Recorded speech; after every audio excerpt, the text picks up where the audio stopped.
Hello my dear student, आज हम applied mechanics में यूनिट नंबर 2 का नेक्स्ट टॉपिक देखेंगे। इससे पहले वाली वीडियो में मैंने आपको मेजरमेंट ऑफ फोर्स पढ़ा दिया था। जिस किसी ने भी ये वीडियो मिस किया है वो प्लेलिस्ट में जाके उस वीडियो को देखें, जिससे कि concept step by step clear होते चले जाएँ। तो शुरू करते हैं आज की वीडियो को। मेरा नाम है मोहम्मद सद्दाम और मैं आप सभी का अपने यूट्यूब चैनल द मैक मस्ती पर स्वागत करता हूं।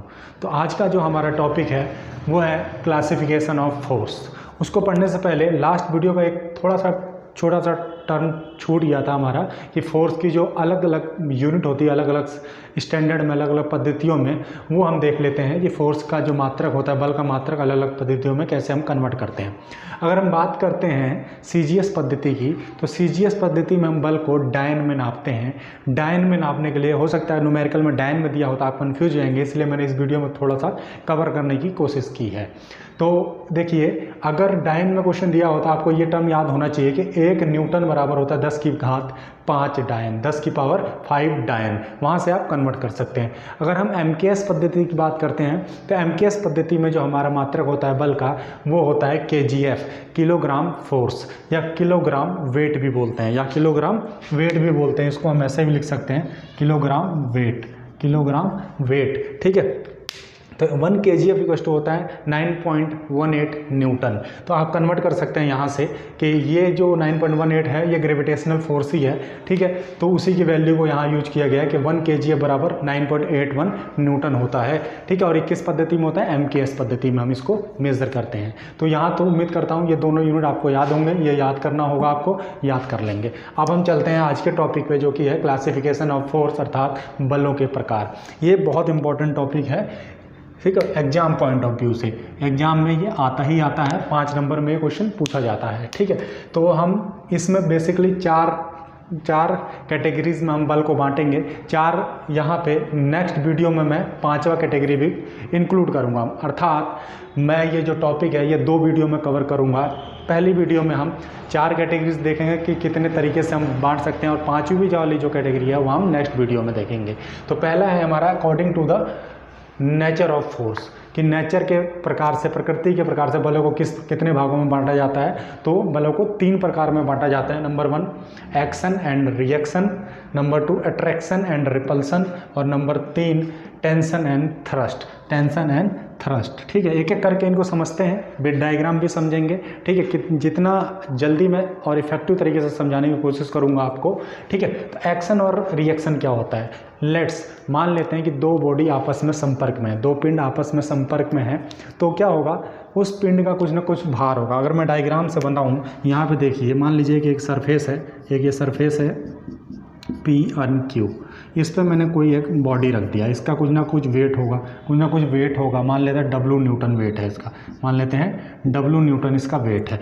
तो ये क्या करेगा, इस भार को नीचे की तरफ, ग्रेविटेशनल फोर्स का नीचे की तरफ एक्ट करेगा, और इस पर फोर्स लगाएगा, इस सरफेस पे फोर्स लगाएगा। ठीक है, तो ये जो इस भार की वजह से सरफेस पे फोर्स लग रहा है, इसी को हम बोलते हैं एक्शन, कि इस पिंड के कारण क्या एक्शन हुआ, इसके ऊपर इस सरफेस पे भार लग रहा है। लेकिन ये सरफेस क्या करेगा, इस पिंड को बचने के लिए, अपने को बचाने के लिए क्या करेगा, एक इंटरनल रजिस्टिंग फोर्स लगाएगा ऊपर की तरफ, रजिस्टिंग फोर्स ऊपर की तरफ, ये रिएक्शन बोलते हैं जिसको, और ये हमारा क्या होता है, ये जो फोर्स होगा इसको एक्शन बोलेंगे। ठीक है, तो रिएक्शन कौन लगा रहा है, बचने के लिए कौन लगा रहा है, सरफेस, कि वो स्टेबल रहे, और जो फोर्स लगा रहा है वो वेट, ये पिंड लगा रहा है इसके भार के कारण। ठीक है, तो समझ में आ गया होगा कि फोर्स, एक्शन क्या है और रिएक्शन क्या होता है।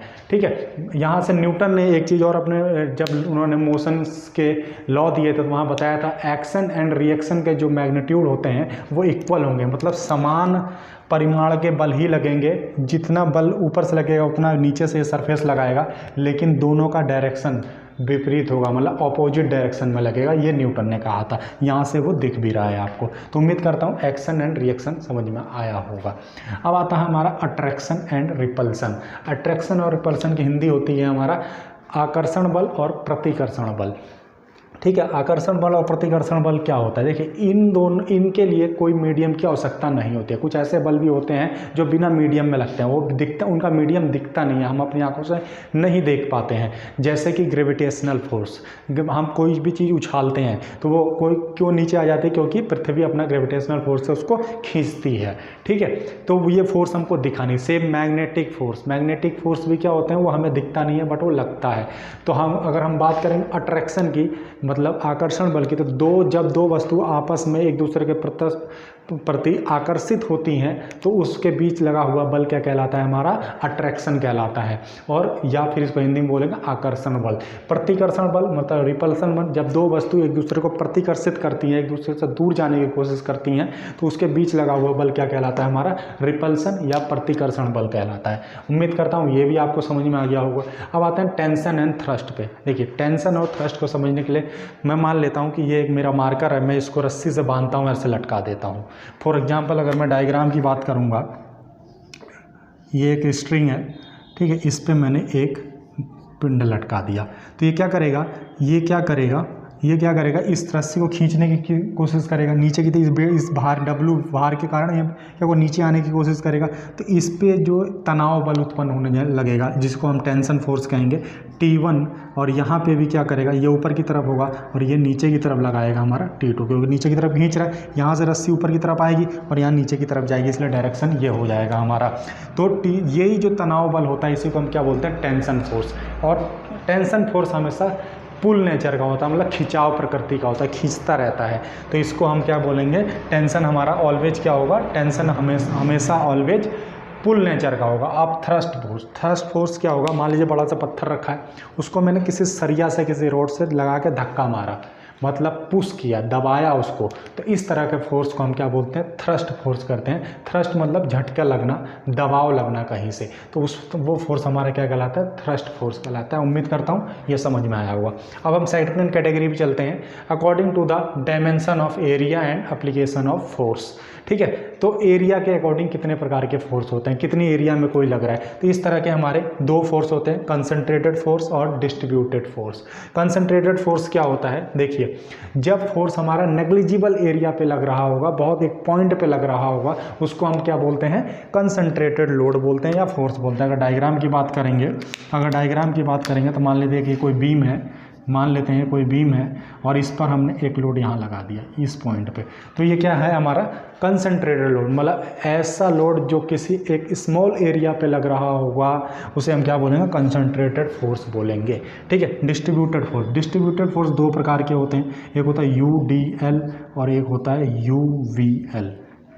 इसको बोलते हैं हम यूनिफॉर्मली डिस्ट्रीब्यूटेड लोड, लिख लेंगे आप कॉपी में, uniformly distributed load, uniformly varying load. ठीक है, यूनिफॉर्मली डिस्ट्रीब्यूटेड लोड क्या होता है, पहली बात तो डिस्ट्रीब्यूटेड फोर्स क्या होता है, इसकी परिभाषा क्या है। डिस्ट्रीब्यूटेड फोर्स का मतलब वह फोर्स जो एक बड़े एरिया पे लग रहा होगा, उसे हम क्या बोलते हैं, डिस्ट्रीब्यूटेड फोर्स, मतलब डिस्ट्रीब्यूट हो रखा है, हर जगह समान मात्रा में लगेगा।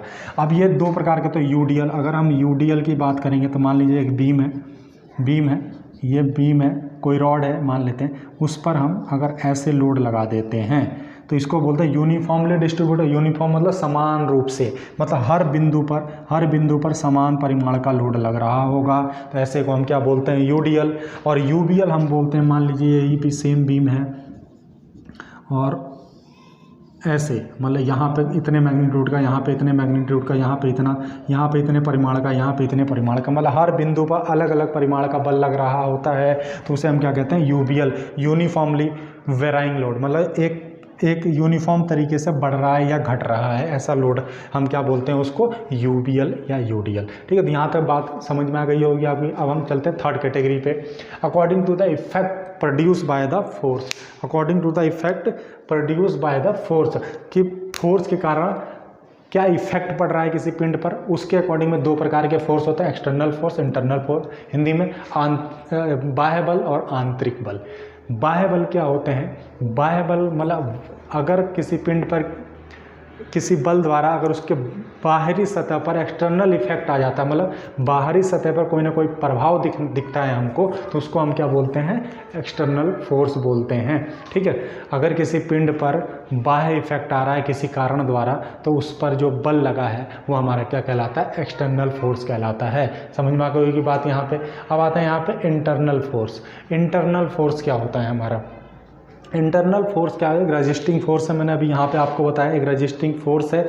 ठीक है, ये जो इंटरनल फोर्स है वो एक्सटर्नल फोर्स के कारण ही उत्पन्न होता है। कि मान लीजिए कि मेरे को कोई दबाने की कोशिश कर रहा है, तो मैं यहाँ रुकने के लिए मैं उसको दबाने की कोशिश करूँगा, तो जो मैंने दबाया है उसको रुकने के लिए वो इंटरनल है, मेरा इंटरनल रजिस्टिंग फोर्स लगा है। ठीक है, तो इंटरनल फोर्स किसके कारण उत्पन्न होता है, एक्सटर्नल फोर्स के कारण ही उत्पन्न होता है। ठीक है, तो ऐसा फोर्स जो एक्सटर्नल फोर्स के कारण उत्पन्न होता है उसे इंटरनल रजिस्टिंग फोर्स कहते हैं। तो यहाँ तो ये भी क्लियर हुआ आपका। अब आता है लास्ट हमारा according to the application of force. Application of force क्या है कि कैसे यूज होगा फोर्स का। ठीक है, तो इसमें कॉन्टैक्टिंग फोर्स और नॉन कॉन्टैक्टिंग फोर्स, मतलब संपर्क बल और असंपर्क बल। अब इस नाम से ही इसको डिफाइन करेंगे।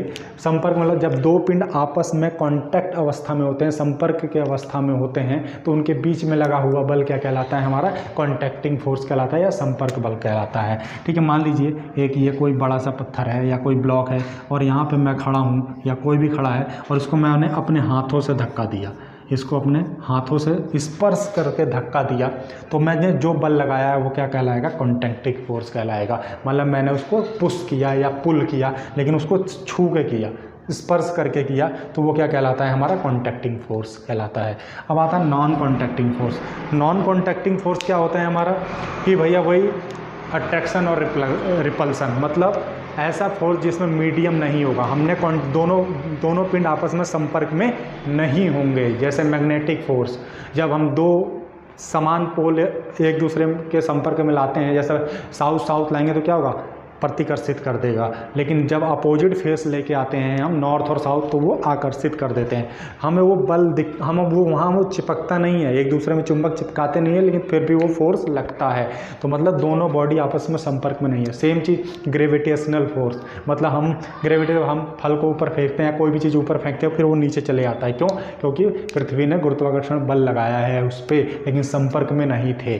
तो ऐसे फोर्स दो पिंडों के बीच में संपर्क ना हो और उसमें कोई माध्यम ना हो, ऐसे फोर्स को हम क्या बोलते हैं, नॉन कॉन्टैक्टिव फोर्स, मतलब मीडियम नहीं होता है इसके अंदर। ठीक है, तो उम्मीद करता हूँ ये आपको फोर्स पूरा समझ में आया होगा। हमारा एक और 5वां बचा है, वो हम नेक्स्ट वीडियो में कंप्लीट करेंगे। तो आज के लिए इतना ही।